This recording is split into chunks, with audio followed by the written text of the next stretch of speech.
souhaite la bienvenue à cette commémoration. C'est la 3e année qu'on organise ici même la commémoration de la nuit de cristal. Toujours le 9 novembre. Qu'il pleuve, qu'il vente, que ce soit un dimanche ou un jour de semaine, on fait ça toujours.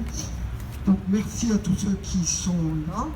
Il y a des gens qui sont de cœur avec nous mais qui n'ont pas pu venir, soit qu'ils n'habitent pas à Paris, soit qu'ils n'ont pas pu venir et qui nous ont envoyé des mots, notamment les personnes du site qui s'appelle La Voix des Roms, qu'on voulait tout à fait associer et qui devaient venir. Voilà.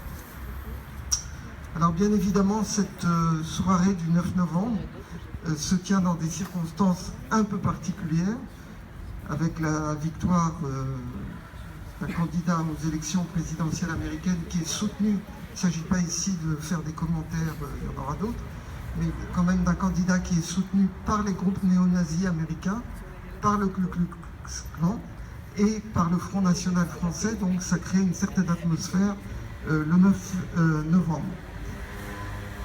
Pourtant, l'année 2016 ne se résume pas à ces élections américaines.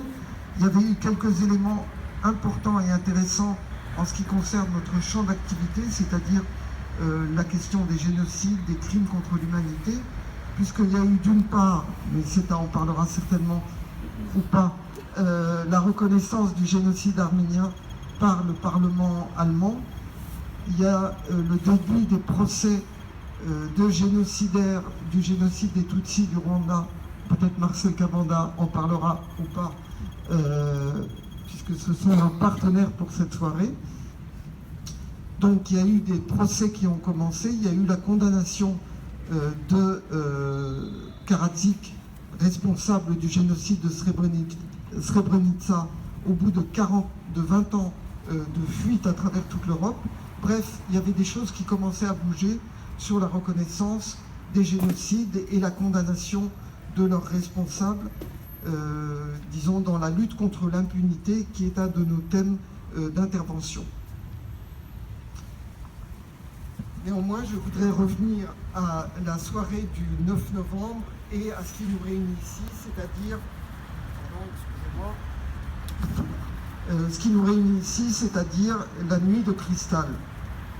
Comme vous le savez sans doute, la nuit de cristal, on utilise le terme cristal qui est un petit peu ambigu, c'est le bruit qu'ont fait les vitrines des Juifs d'Allemagne, d'Autriche et des Sudètes, la partie de la Tchécoslovaquie qui a été annexée par les nazis. Donc le bruit des vitrines qui ont été brisées par le pogrom organisé par les nazis le 9 et le 10 novembre 1938. Et cette date, et c'est pour ça que nous la commémorons et que nous continuerons à la commémorer, est une date clé importante dans la marche vers la Shoah, vers l'extermination, vers le génocide. De toute manière, depuis que les nazis étaient venus au pouvoir en janvier 1933, puis après qu'il y avait eu les lois de Nuremberg en 1935, évidemment, il y avait une escalade de la répression et de la marginalisation des Juifs. Mais à partir de 1938, en même temps que s'approche la perspective de la guerre, il y a un tournant important, que je vais résumer brièvement. D'abord, en mars 1938, il y a l'annexion de l'Autriche, l'Anschluss, 15 mars 1938, et donc Hitler voit ça comme une grande victoire. Et d'ailleurs, la nuit de cristal sera particulièrement cruelle à Vienne, puisque les Juifs de Vienne seront condamnés à laver par terre, y compris les personnes les plus âgées, avec des brosses à dents pour nettoyer les slogans anti-nazis. Et donc, en 1938, il se passe donc comme ça toute une série d'événements. Les Juifs d'Allemagne sont obligés d'ajouter à leur nom le prénom Abraham ou Sarah pour qu'il soit bien marqué. À l'été 1938, les premières synagogues commencent à être incendiées, à Dortmund notamment, mais aussi dans d'autres villes, à Hambourg. Et puis, au fur et à mesure qu'on approche de la période de l'automne 1938, on sent qu'il y a une tension croissante qui commence à se faire. Et les nazis cherchent un prétexte pour accentuer la dureté de leurs mesures contre les Juifs. Et ce prétexte, il est trouvé lorsque un jeune juif qui s'appelle Herschel Grynszpan se révolte contre le fait que les Juifs d'origine polonaise qui habitaient en Allemagne sont expulsés d'Allemagne et se retrouvent dans le no man's land entre la Pologne n'en veut plus, puisque selon elle, ils ont perdu leur nationalité polonaise, l'Allemagne les expulse, et ces Juifs de tous âges, en famille, se retrouvent en plein hiver, enfin début d'hiver, à errer entre l'Allemagne et la Pologne. Et dans ces familles qui se trouvent là, il y a la famille Grynszpan, et donc le jeune Herschel qui est à Paris, reçoit des nouvelles de ses parents, notamment de son père, lequel père d'ailleurs témoignera au procès Eichmann en 1961 à Jérusalem de ce qui s'était passé à ce moment-là. Et il est vraiment révolté et bouleversé. Et donc, il va à l'ambassade d'Allemagne et il attente à la vie d'un conseiller qui s'appelle von Rath. Dès que les nazis apprennent cela, Goebbels, Göring, Hitler, ils décident que ça sera un moment où il y aura une vengeance terrible contre les Juifs. Ils donnent des consignes, les SA, les SS doivent se mettre en action. Il se trouve que le 9 novembre aussi est la date à laquelle les anciens du parti nazi se retrouvent à Munich pour commémorer le premier putsch, etc. Et donc ils sont tous rassemblés là, ils reçoivent des ordres, et déjà dans la nuit, les agressions, les violences contre les lieux juifs commencent à se produire. Contrairement à la propagande nazie, ça n'est absolument pas une insurrection populaire contre les Juifs, comme ils ont essayé de le faire croire pendant longtemps.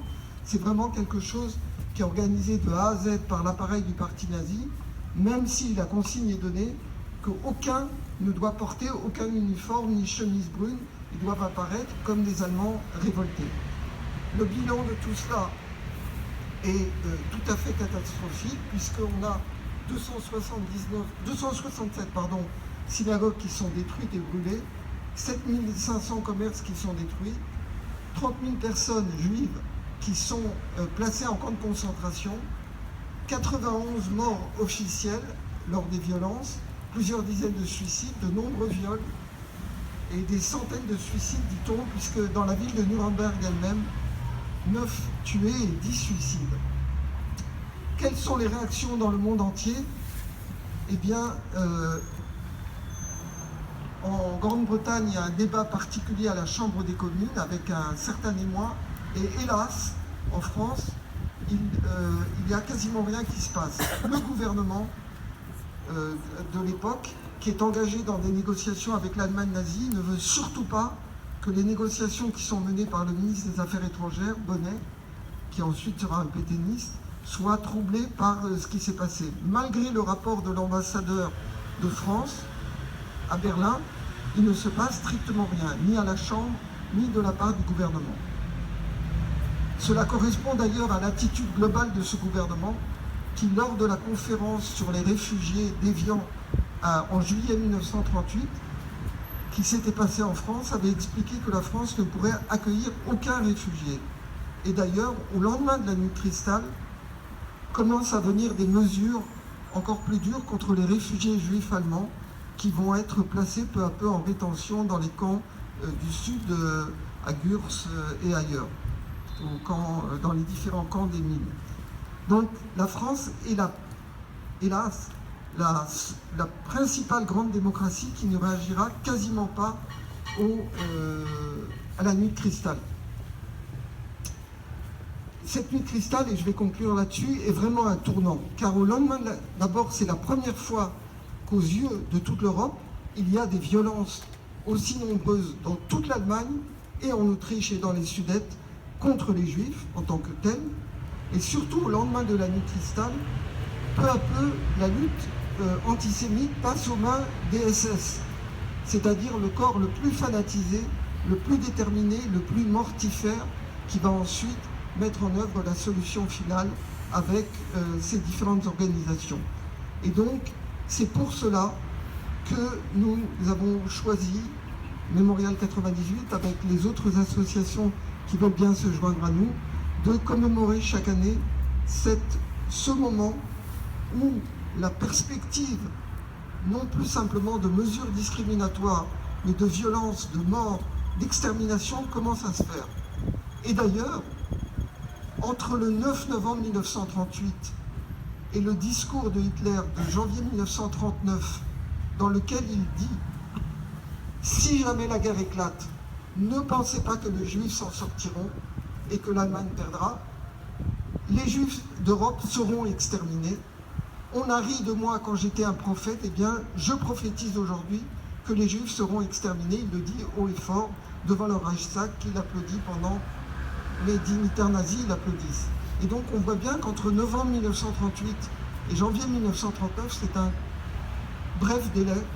Et ensuite, en 1940-41, commence l'extermination en tant que telle. Et on sait ce qui s'est passé ensuite. Voilà pourquoi nous marquons ce moment.